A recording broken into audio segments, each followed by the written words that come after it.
ഞാൻ കേട്ടതിൽ വെച്ച് ഏറ്റവും കൂടുതൽ ക്രെഡിബിൾ ആയിട്ടുള്ള UFO എൻകൗണ്ടറിനെ പറ്റിയിട്ടാണ് ഞാൻ ഈ വീഡിയോയിൽ ഡിസ്കസ് ചെയ്യുന്നത്. വെൽ റിട്ടേൺ ആയിട്ടുള്ള റെക്കോർഡ്സും ഏകദേശം 12ഓളം വിറ്റ്നസസും, അതും ഈ ഒരു കേസ് ഇൻവെസ്റ്റിഗേറ്റ് ചെയ്തത് നാസയിലത്തെ ഒരു എഞ്ചിനീയറും കൂടിയാണെന്നുള്ളതാണ് ഇതിന്റെ ഏറ്റവും വലിയ ഹൈലൈറ്റ്. ഇതെല്ലാം ആരംഭിച്ചത് ഒരു ക്രിസ്മസ് ഈവിലാണ്. കറക്റ്റ് ആയിട്ട് പറയുകയാണെങ്കിൽ ഡിസംബർ 29, 1980.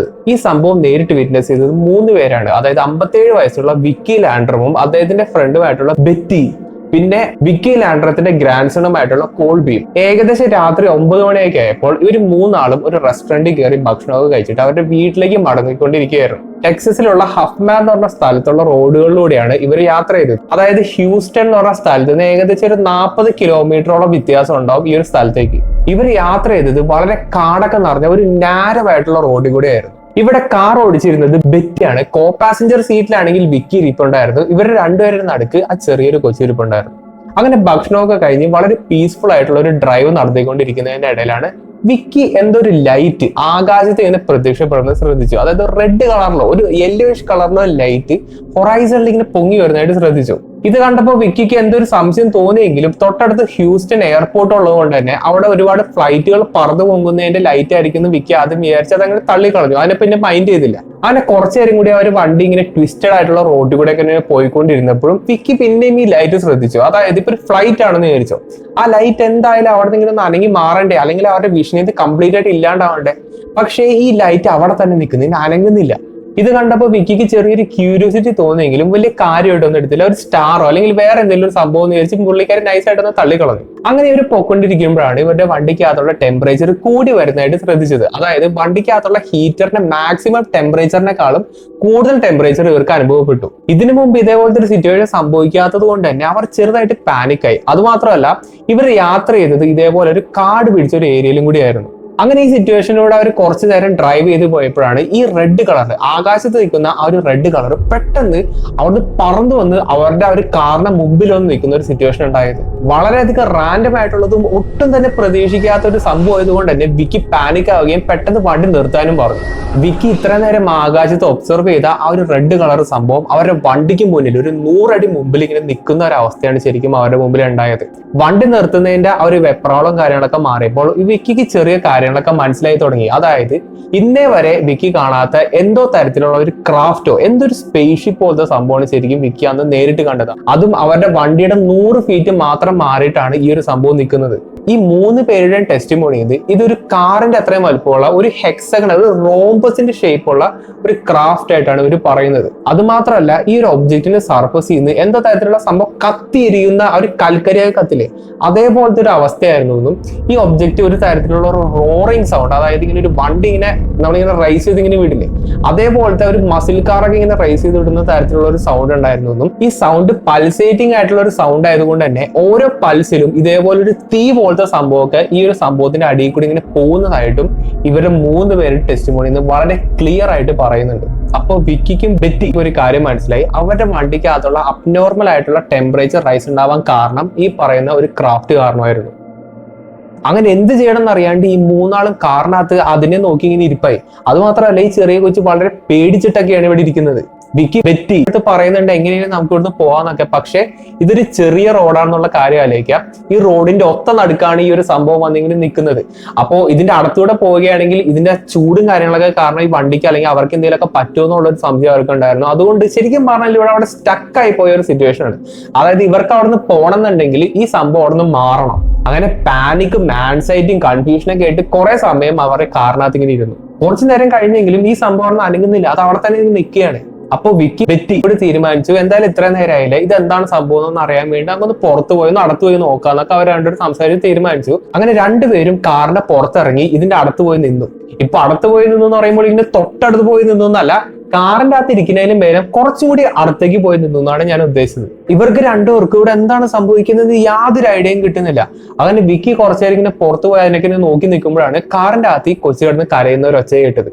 അങ്ങനെ ഈ ഒരു ഒച്ച കേട്ടപ്പോൾ ഈ കൊച്ചിനെ കംഫേർട്ട് ചെയ്യാൻ വേണ്ടിയിട്ട് വിക്കി കാറിനകത്തേക്ക് പോയി. അവിടെ ചെന്ന് നോക്കുമ്പോഴുണ്ട് ഈ കൊച്ച് ഡാഷ്ബോർഡിന്റെ അടിയിൽ ഇങ്ങനെ ഒളിച്ചിരിക്കുന്നതായിട്ട്, അതായത് പുറത്തുനിന്നുള്ള ആ ഒരു സംഭവത്തിന്റെ എതിരെ ഡാഷ്ബോർഡ് അടിയിൽ ഇങ്ങനെ ഒളിച്ചിരിക്കുന്നതായിട്ടാണ് വിക്കി കണ്ടത്. അപ്പൊ ഈ കൊച്ചിനെ കംഫേർട്ട് ചെയ്യാൻ വേണ്ടിയിട്ട് വിക്കി ഈ കൊച്ചിന്റെ ഒപ്പം ഡാഷ്ബോർഡിന്റെ അകത്ത് ഇങ്ങനെ ചുരുണ്ടുകൂടിയിരുന്നു. അങ്ങനെ കുറച്ചു നേരം കഴിഞ്ഞപ്പോൾ ഞാൻ നേരത്തെ പറഞ്ഞ ഒരു റോറിംഗ് സൗണ്ട് ഇല്ലേ, അതായത് ഈ ഒരു സംഭവം ഉണ്ടാക്കുന്ന ഒരു ഒച്ചയില്ലേ, അത് പയ്യെ പയ്യെ കൂടി കൂടി വരാൻ തുടങ്ങി. അത് കേട്ടപ്പോൾ വിക്കിക്ക് ഒരു കാര്യം മനസ്സിലായി, ഈ ഒരു സംഭവം എന്തോ ചെയ്യാൻ നോക്കുന്നുണ്ടെന്നുള്ളത്. അങ്ങനെ വിക്കി ഒന്ന് തലയിട്ട് നോക്കിയപ്പോൾ ഈ പറയുന്ന ആ ഒരു UFO പോലത്തെ ഒബ്ജക്റ്റ് ഇങ്ങനെ നൈസായിട്ട് ആകാശത്തേക്ക് പറന്നു ഉയരുന്നതായിട്ടാണ് വിക്കി കണ്ടത്. വിക്കി കാറിനകത്ത് കയറിയിട്ട് ഒരു 10-15 മിനിറ്റ് കഴിഞ്ഞപ്പോഴാണ് ഈ ഒരു സംഭവം മുകളിലേക്ക് പൊങ്ങിപ്പോയത്. അതിനുശേഷം വിക്കി കണ്ടതാണ് ഏറ്റവും കൂടുതൽ നമ്മളെ ഞെട്ടിപ്പിക്കുന്ന സംഭവം. അതായത് ഈ ഒരു UFOനെ ഒരു 5-6 മിലിറ്ററി ഹെലികോപ്റ്റേഴ്സ് അതിനെ ചുറ്റി വളയുകയും ഒരു തരത്തിലുള്ള എസ്കോർട്ട് പോലെ അതിനെ എങ്ങോട്ടോ കൊണ്ടുപോവുകയും ചെയ്തു. അതിനുശേഷം അവർ ആ സംഭവത്തെ കണ്ടിട്ടില്ല.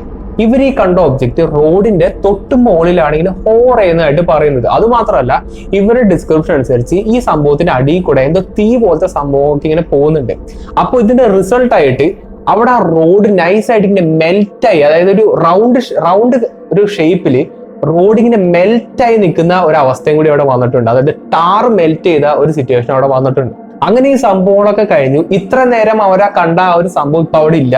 എല്ലാം ബാക്ക് ടു നോർമലായി, ടെമ്പറേച്ചർ ഒക്കെ നോർമലായി, എല്ലാം ഓക്കെ ആയിട്ട് മാറി. ജീവിതത്തിൽ ഒരിക്കലും പ്രതീക്ഷിക്കാത്ത ഒരു സംഭവം നേരിട്ട് കണ്ടതിന്റെ ഷോക്കിൽ അവർ കുറച്ചു നേരം ഇങ്ങനെ അന്താളിച്ച് നിന്നെങ്കിലും കുറച്ചു നേരം കഴിഞ്ഞപ്പോൾ അവർക്ക് അവരുടെ സെൻസസ് ഒക്കെ തിരിച്ചു കിട്ടുകയും അവർ നേരെ വീട്ടിലേക്ക് ഡ്രൈവ് ചെയ്തും പോയി.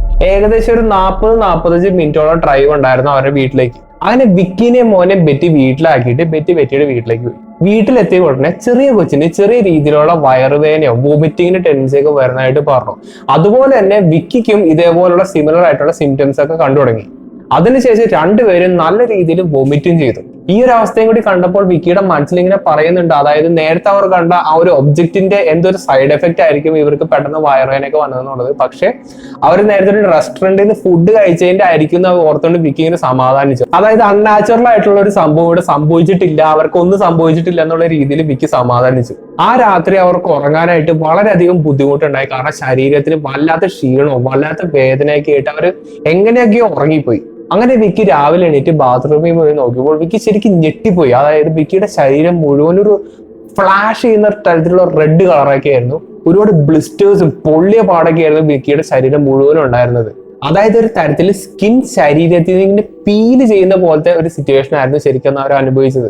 ഇതും കൂടി കണ്ടപ്പോൾ വിക്കിക്ക് 100% ഉറപ്പായി, അതായത് കഴിഞ്ഞ ദിവസം കണ്ട ഒരു ഒബ്ജക്റ്റും ഇവരുടെ ഒരു കണ്ടീഷനുമായിട്ട് നല്ല ബന്ധമുണ്ടെന്നുള്ളത്. വിക്കിയുടെ അവസ്ഥ കണ്ട് പാനിക് ആയിട്ട് വിക്കി നേരെ പോയി നോക്കിയത് ഈ ചെറിയ കൊച്ചിന്റെ അടുത്തായിരുന്നു. പക്ഷെ കൊച്ചിന് വലിയ കുഴപ്പമൊന്നും ഉണ്ടായിരുന്നില്ല. അവിടെ ഇവിടെയൊക്കെ ആയിട്ട് ചെറിയ രീതിയിലുള്ള റെഡിഷ് ആയിട്ടുള്ള ബ്ലിസ്റ്റേഴ്സ് മാത്രമേ ഉണ്ടായിരുന്നുള്ളൂ. പക്ഷെ വിക്കിയുടെ അത്രയും എക്സ്ട്രീം ആയിരുന്നില്ല. അതിന്റെ റീസൺ ചിലപ്പോൾ ഈ കൊച്ചി പേടിച്ചിട്ട് ഈ ഡാഷ്ബോർഡിന്റെ അടിയിൽ നിന്ന് ഒളിച്ചിരുന്നത് ഞാൻ പറഞ്ഞില്ലേ, ചിലപ്പോൾ അതുകൊണ്ടായിരിക്കാം ചിലപ്പോൾ ഈ കൊച്ചിന് ഈ തരത്തിലുള്ള ബ്ലിസ്റ്റേഴ്സ് ഒന്നും വളരെയധികം കുറവായിട്ട് കിട്ടിയത്. ഈ കാര്യങ്ങളൊക്കെ വിക്കി അവിടെ ഇരുന്ന് ആലോചിക്കുമ്പോഴാണ് ബെറ്റിനെ പറ്റിയിട്ട് വിക്കി ഇങ്ങനെ ഓർക്കുന്നത്. അതായത് ഇവർ ഈ കാറിനകത്ത് ഇരിക്കുന്ന സമയത്ത് ഒരു 10-15 മിനിറ്റോളം ബെറ്റി പുറത്തിങ്ങനെ ആ സംഭവത്തിന് ഇങ്ങനെ നോക്കി നിൽക്കുന്നുണ്ടായിരുന്നു.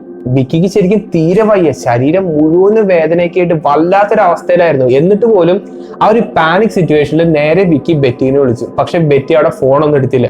ഇതും കൂടി ആയപ്പോൾ വിക്കി വളരെയധികം പാനിക്ഡ് ആൻഷ്യസ് ആയെങ്കിലും കുറച്ചു നേരത്തിന് ശേഷം ബെറ്റി വിക്കിനെ കോൾ ചെയ്തു. അവരുടെ സംഭാഷണത്തിൽ നിന്ന് വിക്കിക്ക് ഒരു കാര്യം മനസ്സിലായി, അതായത് ഇവർക്ക് ഉണ്ടായിരുന്ന അതേ ഒരു ചുമപ്പും ആ ഒരു ബ്ലിസ്റ്ററും കാര്യങ്ങളൊക്കെ ബെറ്റിക്ക് ഉണ്ടായിരുന്നു. ബെറ്റി വളരെയധികം ഡിസ്കംഫേർട്ട് ഇപ്പൊ അനുഭവിക്കുന്നുണ്ടെന്നുള്ള കാര്യം വിക്കിക്ക് മനസ്സിലായി.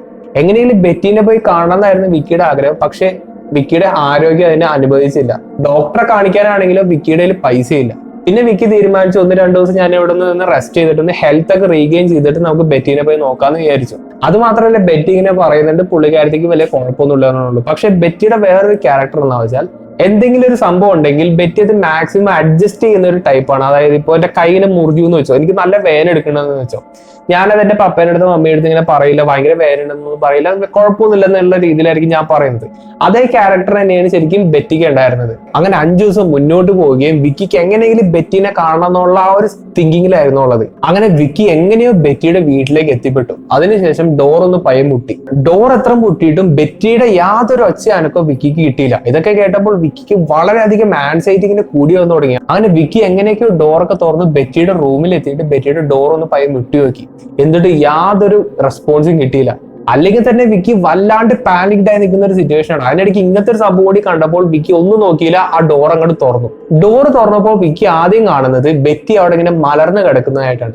ബെറ്റിയുടെ കൈയും കാലൊക്കെ ആയിക്കോട്ടെ ഇതേപോലെ വളരെയധികം റെഡ് കളറിൽ വളരെ ബ്ലിസ്റ്റേർഡ് ആയിട്ടൊക്കെ നിൽക്കുന്നതായിട്ടാണ് വിക്കി കണ്ടത്. അതിനോടൊപ്പം തന്നെ ഒരുപാട് വൊമിറ്റും അവിടെ ഇവിടെയൊക്കെ ആയിട്ട് നിറച്ച് മുടിയൊക്കെ ആയിട്ട് വളരെ ശോചനീയമായിട്ടുള്ള ഒരു അവസ്ഥയായിരുന്നു. ബെറ്റിയുടെ ബോധം പോയിട്ടില്ല എന്ന കോൺഷ്യസും അല്ല, അങ്ങനത്തെ ഒരു അവസ്ഥയിലായിരുന്നു ശരിക്കും ബെറ്റി ഇരുന്നത്. അപ്പൊ ഇതൊക്കെ കണ്ടപ്പോൾ വിക്കി ഒന്നും നോക്കിയില്ല, നേരെ ബെറ്റീനെ എടുത്തുകൊണ്ട് ഹോസ്പിറ്റലിലേക്ക് പോയി. അങ്ങനെ ഹോസ്പിറ്റലിൽ ചെന്നിട്ട് ഡോക്ടർ വിക്കീനെയും ബെറ്റീനെയൊക്കെ ഇങ്ങനെ എക്സാമിൻ ചെയ്യാൻ തുടങ്ങി, അതായത് ഇങ്ങനെ ചികിത്സിച്ച് തുടങ്ങി. അപ്പൊ ഡോക്ടർ വിക്കീനെ അടുത്ത് പറഞ്ഞത് എന്താ വെച്ചാൽ ഒരിക്കലും സംഭവിക്കാത്ത ഒരു സംഭവമാണ് ശരിക്കും ബെറ്റിക്ക് സംഭവിച്ചിരിക്കുന്നതെന്നാണ്. അതായത് റേഡിയേഷൻ പോയിസണിങ് ആണ് ശരിക്കും ബെറ്റിക്ക് സംഭവിച്ചതെന്നുള്ളത്. അതായത് ഒരു ടൗണിൽ ജീവിക്കുന്ന ഒരു വ്യക്തിക്ക് ഒരിക്കലും അനുഭവപ്പെടാത്ത ഒരു സംഭവമാണ് റേഡിയേഷൻ പോയിസണിങ് എന്ന് പറയുന്നത്. അതുകൊണ്ട് ഇത് റേഡിയേഷൻ പോയിസണിങ് തന്നെ ആണോ എന്ന് അടക്കം ഡോക്ടർ സംശയിച്ചു പോയി. ഡോക്ടറിന്റെ ഒരു ഒബ്സർവേഷനും കൂടി വിക്കി കേട്ടപ്പോൾ വിക്കിയുടെ കയ്യിൽ നിന്ന് കാര്യങ്ങളൊക്കെ പോയി. എല്ലാ കാര്യങ്ങളും അവിടെ നടന്ന എല്ലാ സംഭവങ്ങളും വിക്കി ഡോക്ടറിന്റെ അടുത്ത് ഇങ്ങനെ തുറന്നു പറഞ്ഞു. ഈ ലോകത്തിൽ ചിലപ്പോൾ ഒരാൾക്ക് മാത്രം സംഭവിക്കുന്ന ഒരു ഇൻസിഡന്റ് ആയതുകൊണ്ടാവാം ഡോക്ടർ ഇതൊന്നും ഒരിക്കലും വിശ്വസിക്കാൻ നിന്നില്ല. അതായത് വിക്കിക്ക് എന്തോ മെന്റലി പ്രശ്നമുണ്ടെന്നാണ് ഡോക്ടർ അന്ന് പറഞ്ഞത്. നിങ്ങൾ തന്നെ ഒന്ന് ആലോചിച്ച് നോക്കുക, ഇത്തരത്തിലുള്ള ഒരു കഥ നിങ്ങളുടെ ഫ്രണ്ട് നിങ്ങളുടെ അടുത്ത് ഒന്ന് പറയണമെങ്കിൽ നിങ്ങൾ വിശ്വസിക്കുമോ? ഇല്ലല്ലോ. അത് തന്നെയാണ് ശരിക്കും ഡോക്ടർ അവിടെ ചെയ്തത്. അങ്ങനെ കുറച്ച് ദിവസങ്ങൾക്ക് ശേഷം വിക്കിയും ആ ചെറിയ കൊച്ച് കംപ്ലീറ്റ്ലി റിക്കവർഡ് ആയി. പക്ഷെ ബെറ്റി കംപ്ലീറ്റ്ലി റിക്കവർ ആയില്ല. ബെറ്റി പറയുന്ന പോലെ ഒരു ഒബ്ജക്റ്റീവായിട്ട് വളരെയധികം എക്സ്പോസ്ഡ് ആയിട്ട് നിന്നതുകൊണ്ട് തന്നെ വളരെയധികമായിട്ടുള്ള ബേൺസും കാര്യങ്ങളൊക്കെ ബെറ്റി അനുഭവപ്പെട്ടു. അതിന് വളരെയധികം ബുദ്ധിമുട്ടിട്ടാണ് പുള്ളിക്കാരി പിന്നെ ലൈഫ് കണ്ടിന്യൂ ചെയ്തത്. അങ്ങനെ വിക്കിയുടെ ആ ഒരു കഥയുമായിട്ട് പറയാവുന്നിടത്തോളം എല്ലാവരുടെ അടുത്ത് ഇങ്ങനെ പറയാൻ നോക്കി. എവിടെന്നെങ്കിലും ആൻസർ കിട്ടാൻ വേണ്ടി വിക്കി മാക്സിമം ശ്രമിച്ചു. പക്ഷെ ഒരിടത്തു നിന്നും കിട്ടിയില്ല. എല്ലാവരും വിക്കിനെ ഇഗ്നോർ ചെയ്യുകയാണ് ചെയ്തത്. അതായത് ഒരു തരത്തിലുള്ള ഒരു സൂപ്പർസ്റ്റീഷ്യസ് ആയിട്ടുള്ള ഒരു സ്റ്റോറി പറയുന്ന പോലെയാണ് എല്ലാവരും ഇങ്ങനെ വിചാരിച്ചത്. അങ്ങനെ എല്ലാ പ്രതീക്ഷകളും നഷ്ടപ്പെട്ടു. വിക്കി ലാസ്റ്റ് ഒരു ഹോപ്പ് എന്ന നിലയിൽ ഒരു UFO ഇൻവെസ്റ്റിഗേഷൻ ടീമിന്റെ അടുത്ത് ഈ ഒരു സംഭവം പറഞ്ഞു. വിക്കി ഈ സംഭവം ആദ്യമേ UFO ഇൻവെസ്റ്റിഗേഷൻ ടീമായിട്ട് പറയാണ്ടിരുന്നതിനുള്ള റീസൺ ഉണ്ട്. അതായത് ഇത്ര നാളും വിക്കി പലയിടത്തും കൊണ്ട് പറയാൻ നോക്കിയിട്ടും ആരും വിശ്വസിച്ചില്ല. അതിനിടയ്ക്ക് ഈ ഒരു സംഭവം അത്യാവശ്യം നാട്ടിലൊക്കെ ഇങ്ങനെ സ്പ്രെഡ് ആയി നിൽക്കുന്ന ഒരു സിറ്റുവേഷൻ കൂടിയായിരുന്നു. അതിനിടയ്ക്ക് വിക്കി UFO ആൾക്കാരായിട്ട് ഇങ്ങനെ സംസാരമൊക്കെ ഉണ്ടെന്ന് പറഞ്ഞു കഴിഞ്ഞാൽ വിക്കിയുടെ ആ ഒരു എൻകൗണ്ടർ ഒരു ഏലിയൻ ആണെന്ന് അർത്ഥം വിക്കി ഇങ്ങനെ പറഞ്ഞെടുക്കുന്നുണ്ടെന്നുള്ള ഒരു ചീത്തപ്പേരും കൂടി കിട്ടണമെന്ന് ഓർത്തിട്ടാണ് വിക്കി ആ ഒരു ഓപ്ഷൻ ഇങ്ങനെ ലാസ്റ്റത്തേക്ക് വെച്ചത്. അങ്ങനെ UFO ഇൻവെസ്റ്റിഗേഷൻ ടീമായിട്ട് കോൺടാക്ട് ചെയ്തതിന്റെ പുറകെ നാസയിലെ ഒരു എയറോനോട്ടിക്കൽ എഞ്ചിനീയറും UFO ഇൻവെസ്റ്റിഗേറ്ററുമായിട്ടുള്ള ജോൺ എന്ന് പറയുന്ന ഇദ്ദേഹം ഇവരായിട്ട് കോൺടാക്ട് ചെയ്തു. അതിനുശേഷം ജോൺ നേരെ ഈ പറയുന്ന വിക്കിനെ കാണാനായിട്ട് ഇവരുടെ നാട്ടിലേക്ക് എത്തി. UFO ഇൻവെസ്റ്റിഗേറ്റർ എന്നൊക്കെ പറയുമ്പോൾ അവിടെ ഇപ്പൊ എന്റെ വീടിന്റെ അടുത്ത് ഒരു UFOനെ വന്നെന്ന് വിചാരിച്ചു. ഞാൻ ഇന്ന ഒരു UFO ഇൻവെസ്റ്റിഗേറ്റർ ഇങ്ങനെ വിളിച്ച്. അപ്പോ ഈ UFO ഇൻവെസ്റ്റിഗേറ്റർ നമ്മുടെ വീട്ടിലേക്ക് വന്നിട്ട് ഇവിടെ ഒരു സംഭവം ഉണ്ട്, ഇവിടെ വന്നു എന്നൊക്കെ തെളിയിക്കാനായിരിക്കും ഒട്ടുമിക്ക UFO ഇൻവെസ്റ്റിഗേറ്റേഴ്സ് ഉണ്ടാവുക. അങ്ങനെയായിരിക്കും നമ്മൾ വിചാരിക്കുക. പക്ഷെ ജോണിന്റെ കാര്യത്തിൽ ചെറിയ വ്യത്യാസമുണ്ട്. അതായത് ജോൺ ശരിക്കും സയൻസിലും മെറ്റീരിയലിസ്റ്റിക് സയൻസിലേക്ക് വിശ്വസിക്കുന്ന ഒരു വ്യക്തിയായിരുന്നു. അതുകൊണ്ട് തന്നെ ജോണിന്റെ ഉദ്ദേശം എന്താ വെച്ചാൽ സയൻസിലൂടെയും ഒരുപാട് എക്സാമ്പിൾസിലൂടെയൊക്കെ ഇവർ കണ്ട സംഭവം വേറെ എന്തെങ്കിലും ആയിരിക്കും എന്നിങ്ങനെ തെറ്റിദ്ധരിപ്പിക്കുന്ന അല്ലെങ്കിൽ ആ രീതിയിൽ കറക്റ്റ് ചെയ്യിപ്പിക്കുന്ന ഒരു മെന്റാലിറ്റിയാണ് ശരിക്കും ജോണുള്ളത്. അതായത് ജോൺ ഒരു UFO ഇൻവെസ്റ്റിഗേറ്റർ ആണെങ്കിലും ഇദ്ദേഹത്തിന്റെ ആ ഒരു എയിം എന്ന് പറയുന്നത് ഇത് നിങ്ങളിപ്പോ കണ്ട UFO അല്ല, അതിന്റെ സയന്റിഫിക് സംഭവങ്ങൾ കൊണ്ട് സംഭവിച്ചതാണെന്നൊക്കെ പറഞ്ഞ് മനസ്സിലാക്കാൻ വേണ്ടിയിട്ടുള്ള ഒരു ക്യാരക്ടറാണ് ശരിക്കും ജോണുള്ളത്. അതാണ് ജോണിന്റെ ജോലി എന്നും കൂടി പറയുന്നത്. അങ്ങനെ ഇതേ ഉദ്ദേശത്തോടു കൂടി തന്നെയാണ് വിക്കിയുടെ അടുത്തേക്ക് ജോണും എത്തിയത്. അങ്ങനെ വിക്കിയും ജോണും ഈ സംഭവ സ്ഥലത്തേക്ക് ഡ്രൈവ് ചെയ്ത് പോയി. അവിടെ എത്തേണ്ട താമസം തന്നെ വിക്കി ഒന്നും തന്നെ പറയേണ്ട ആവശ്യം ഉണ്ടായില്ല. ജോണിന് എവിടെ വെച്ചാണ് ഇവർ ഈ സംഭവം കണ്ടത് കറക്റ്റ് ആയിട്ട് മനസ്സിലായി. കാരണം ഞാൻ നേരത്തെ പറഞ്ഞ പോലെ ആ റോഡിൽ ഒരു റൗണ്ട് ഷേപ്പിൽ ഇങ്ങനെ ടാർ മെൽറ്റ് ചെയ്ത ഒരു സിറ്റുവേഷൻ അവിടെ ഉണ്ടായിട്ടുണ്ടായിരുന്നു. നിങ്ങൾ ഈ ഫോട്ടോയിൽ കാണുന്ന ഒരു സിറ്റുവേഷൻ അവിടെ ഉണ്ടായിട്ടുണ്ടായിരുന്നു. അതും വിക്കിയുടെ ഡിസ്ക്രിപ്ഷൻ കൂടി ആയപ്പോൾ ജോണിന് കറക്റ്റ് ആയിട്ട് ഇവിടെയാണ് സംഭവം ഇറങ്ങിയത്, ഇവിടെ എന്തോ സംഭവിച്ചിട്ടുണ്ടെന്നുള്ള കാര്യം ജോണിന് കറക്റ്റ് ആയിട്ട് മനസ്സിലായി. അപ്പൊ കൂടുതൽ എവിഡൻസ് കളക്ട് ചെയ്യാൻ വേണ്ടി ജോൺ അതിന്റെ ചുറ്റുപാടുള്ള ആൾക്കാരുടെ അടുത്തെങ്കിലും ചോദിച്ചു. അതായത് കഴിഞ്ഞ വർഷം ഡിസംബർ 29 രാത്രി നിങ്ങൾ എന്തെങ്കിലും ആകാശത്ത് കണ്ടോ എന്നൊക്കെ ചോദിച്ചു. ജോൺ ചോദിച്ച 22 പേരും എന്തോ സംഭവം ആകാശത്ത് ഇങ്ങനെ പൊങ്ങി നിൽക്കുന്നതായിട്ട് കണ്ടു എന്നാണ് പറഞ്ഞത്. അതായത് എന്തോ മിസ്റ്റീരിയസ് ആയിട്ടുള്ള സംഭവം അത് നടന്നിട്ടുണ്ടെന്നുള്ള കാര്യം ജോണിന് കൃത്യമായിട്ട് മനസ്സിലായി. അങ്ങനെ അത്യാവശ്യത്തിൽ കൂടുതൽ എവിഡൻസസ് ഒക്കെ ജോണിന് കിട്ടിയ സ്ഥിതിക്ക് ജോൺ നേരെ മിലിറ്ററി ആയിട്ട് കോൺടാക്ട് ചെയ്തു. അതായത് കഴിഞ്ഞ വർഷം ഡിസംബർ 29 എന്തെങ്കിലും മിലിറ്ററി ആക്ടിവിറ്റി ആ ഏരിയയിൽ നടത്തിയോ എന്നൊക്കെ കാര്യങ്ങളൊക്കെ ചോദിച്ചുകൊണ്ട് ജോൺ നേരെ മിലിറ്ററി ആയിട്ട് കോൺടാക്ട് ചെയ്തു. പക്ഷെ മിലിറ്ററി എന്നാണ് പറഞ്ഞത് അവർ യാതൊരു രീതിയിലുള്ള മിലിറ്ററി ആക്ടിവിറ്റി ഒന്നും തന്നെ ഉണ്ടായിരുന്നില്ല എന്നാണ് പറഞ്ഞത്. പക്ഷെ ജോണിന് 100% ഉറപ്പായിരുന്നു എന്തോ സംഭവം മിലിറ്ററി ഒളിക്കുന്നുണ്ടെന്നുള്ള കാര്യം. കാരണം ജോൺ കണ്ണുകൊണ്ട് കണ്ടതാണ് അവിടെ ഒരു ബേൺഡ് മാർക്ക്. അത് ഒരിക്കലും 1980 എന്നുള്ള ഒരു കാലഘട്ടം, ആ കാലഘട്ടത്തിൽ ഇത്ര റിമോട്ട് ആയിട്ടുള്ള സ്ഥലത്ത് ഒരിക്കലും അങ്ങനത്തെ ഒരു സംഭവം കാണരുത്. അതും ഈ ഒരു ഡിസ്ക്രിപ്ഷനും ഈ പറയുന്ന ഡോക്ടേഴ്സിന്റെ ആ ഒരു സംഭവം എല്ലാം കൂടി കണ്ടപ്പോൾ ജോണിന് കറക്റ്റ് ആയിട്ട് കണക്ട് ചെയ്യാൻ പറ്റി. അതായത് എന്തൊരു സംഭവം അവിടെ സംഭവിച്ചിട്ടുണ്ട്, മിലിറ്ററി ശരിക്കും ജോണിന്റെ അടുത്ത് കള്ളം പറയുന്ന ആ നടക്കം ജോണിന് കറക്റ്റ് ആയിട്ട് മനസ്സിലായി. അതിനുശേഷം ജോൺ മിലിറ്ററിയുടെ അടുത്ത് ഇങ്ങനെ പറഞ്ഞു, ഞാൻ ഇങ്ങനെ ഒരു ബേൺഡ് മാർക്ക് കണ്ടല്ലോ, അവിടെയുള്ള ആൾക്കാരൊക്കെ ഇങ്ങനെ പറയുന്നുണ്ടല്ലോ, ഇതേപോലെ ആൾക്കാർക്ക് ബ്ലിസ്റ്റേഴ്സും കാര്യങ്ങളൊക്കെ വന്നല്ലോ എന്നൊക്കെ പറഞ്ഞു ഒരുപാട് തെളിവുകളൊക്കെ ഇങ്ങനെ മാക്സിമം ജോൺ മിലിറ്ററിക്ക് ഇങ്ങനെ കൊടുത്തു. അപ്പൊ മിലിറ്ററി എന്താണ് പറഞ്ഞതെന്ന് വെച്ചാൽ, നിങ്ങൾ എന്തോ ഒരു എവിഡൻസ് വേണമെങ്കിലും കളക്ട് ചെയ്തോ, അവിടെ അങ്ങനത്തെ ഒരു സംഭവം നടന്നിട്ടില്ല എന്നാണ് അവർ ഉറപ്പിച്ചു പറഞ്ഞത്. അതോടുകൂടി ജോണിന്റെ ആ ഒരു ഇൻവെസ്റ്റിഗേഷൻ വഴിമുട്ടി നിൽക്കുന്ന ഒരു അവസ്ഥയിലെത്തുകയും ജോൺ നേരെ വീട്ടിലേക്ക് പോവുകയും ചെയ്തു. പക്ഷെ പോകുന്ന വഴിക്കും കുറെ നാളും ജോൺ ഇത്ര നാൾ ഇൻവെസ്റ്റിഗേറ്റ് ചെയ്ത സിറ്റുവേഷൻ പോലെ ആയിരുന്നില്ല. അവിടെ എന്തോ ശരിക്കും സംഭവിച്ചിട്ടുണ്ട്, പക്ഷെ ജോൺ അത് തെളിയിക്കാൻ പറ്റുന്നില്ല. ആ ഒരു അവസ്ഥയായിരുന്നു ശരിക്കും അവിടെ ഉണ്ടായിരുന്നത്. ജോൺ വീട്ടിൽ പോയെങ്കിലും അവിടെയുള്ള വിറ്റ്നസുമായിട്ടും വിക്കിയുമായിട്ട് ജോണിന് നിരന്തര കമ്മ്യൂണിക്കേഷൻ ഉണ്ടായിരുന്നു. അങ്ങനെ ഒരു ദിവസം ഒരു വിറ്റ്നസ് ജോണിനെ ഇങ്ങനെ വിളിച്ചു പറഞ്ഞു. അതായത് കുറെ ഗവൺമെന്റ് വെഹിക്കിൾസ് ഈ പറയുന്ന റോഡിലേക്ക് വരികയും അവരുടെ പുറകെ ഒരുപാട് കൺസ്ട്രക്ഷൻ എക്യുപ്മെന്റ്സ് ഒക്കെ കൊണ്ടുവന്നു എന്നൊക്കെയാണ് ശരിക്കും വിറ്റ്നസ് ജോണിനോട് പറഞ്ഞത്. ഇതുകൂടി കേട്ടപ്പോൾ ജോണിന് കറക്റ്റ് ആയിട്ട് കാര്യങ്ങൾ ടാലി ചെയ്യുക. അതായത് ശരിക്കും അവിടെ എന്തോ സംഭവിച്ചിട്ടുണ്ട്. മിലിറ്ററി ശരിക്കും ജോണിനോട് കള്ളം പറഞ്ഞാണ്, എന്തോ സംഭവം ഇങ്ങനെ കവറപ്പ് ചെയ്യാൻ ശ്രമിക്കുന്നുണ്ടെന്നുള്ള കാര്യം ജോണിന് കറക്റ്റ് ആയിട്ട് മനസ്സിലായി. ശരിക്കും ആ വെഹിക്കിൾസ് അന്നവിടെ ചെയ്തത് എന്താ വെച്ചാൽ, ആ ഒരു കരിഞ്ഞ ഒരു റൗണ്ട് പോലത്തെ സ്ഥലമില്ലേ, ആ സ്ഥലം മാത്രം കട്ട് ചെയ്ത് കളഞ്ഞിട്ട് അവിടെ പുതിയൊരു ടാർ ഇങ്ങനെ വിരിച്ചു. അതായത് ഉള്ള ഏക എവിഡൻസും അവരവിടുന്ന് ക്ലിയർ ചെയ്തു. ഈ ഒരു ദിവസം വരെ ഗവൺമെന്റ് പറയുന്നത് അത് ശരിക്കും അവരുടെ ഒരു റോഡിന്റെ മെയിൻ്റനൻസ് പ്രോഗ്രാം മാത്രമായിരുന്നു. അതായത് നിങ്ങൾ വിചാരിക്കുന്ന എവിഡൻസ് നശിപ്പിച്ചോന്നല്ല. അത് മാത്രമല്ല, അന്ന് യാതൊരു രീതിയിലുള്ള മിലിറ്ററി ആക്ടിവിറ്റീസ് ഒന്നും നടന്നിട്ടില്ലെന്നാണ് ഈ ഒരു ദിവസം വരെ ഗവൺമെന്റ് പറയുന്നത്. അപ്പോ ഇത് ശരിക്കും വളരെ ലെജിറ്റിമേറ്റ് ആയിട്ടുള്ളതും ക്രെഡിബിൾ ആയിട്ടുള്ളതും വെൽ റെക്കോർഡ് ആയിട്ടുള്ള, അതായത് നേരത്തെ പറഞ്ഞ ഡോക്ടേഴ്സിന്റെ ഒരു സംഭവങ്ങളും എത്ര വിറ്റ്നസ് ഉണ്ടെന്ന് അറിയ ഒരു സംഭവത്തിന്. അത് മാത്രമല്ല, ഇത് ഇൻവെസ്റ്റിഗേറ്റ് ചെയ്തത് നാസയിലത്തെ ഒരാളും കൂടിയാണെന്നുള്ള കാര്യം നിങ്ങൾ ആലോചിക്കാം. റോസ്വെല്ലിന്റെ ഇൻസിഡന്റ് പോലെ തന്നെ ഇത് വളരെയധികം ഫേമസ് ആയിട്ടുള്ള ഒരു ഇൻസിഡന്റ് കൂടിയാണ്. ഇതിപ്പോ സ്യൂഡോ സയൻസ് ആണെന്ന് പറഞ്ഞ് കമന്റ് ഇടുന്നതിന് മുമ്പ് തന്നെ കാഷ് ലാൻഡ്രം ഇൻസിഡന്റ് എന്ന് ജസ്റ്റ് ഒന്ന് ഗൂഗിൾ ചെയ്ത് നോക്കാം. ഒഫീഷ്യൽ ആയിട്ടുള്ള വെബ്സൈറ്റിൽ കയറി അതിനെപ്പറ്റി മാക്സിമം സ്റ്റഡി ചെയ്തിട്ട് കമന്റ് ചെയ്യാൻ ശ്രമിക്കാം. കാരണം ഇത്ര ക്രെഡിബിൾ ആയിട്ടുള്ള ഒരു എക്സാമ്പിൾ ശരിക്കും നമ്മുടെ ലോകത്ത് തന്നെ ഉണ്ടാവില്ല. ഇത് അത്യാവശ്യം സിവിയർ ആയിട്ടുള്ള റേഡിയേഷൻ പോയിസണിങ് ആയതുകൊണ്ട് തന്നെ ബെക്കിക്ക് അത്യാവശ്യം കാറ്ററാക്റ്റിന്റെ ഇഷ്യൂസ് ഒക്കെ വന്നായിരുന്നു. അതുപോലെ തന്നെ ബെറ്റിക്കും ഇതേപോലെ വളരെയധികം ഹെൽത്ത് ഇഷ്യൂസ് ഒക്കെ വന്നിട്ടുണ്ടായിരുന്നു. അങ്ങനെ രണ്ടുപേരും ക്യാൻസർ മൂലം മരിച്ചു എന്നുള്ളതാണ് ശരിക്കും വാസ്തവം. ഇവരുടെ കൂടെ ഉണ്ടായിരുന്ന കോൾബി ഇപ്പോഴും ജീവിച്ചിരിപ്പുണ്ട്. അപ്പോൾ നമുക്ക് നല്ലൊരു ടോപ്പിക്കായിട്ട് ഞാൻ അടുത്ത വീഡിയോ കാണാം.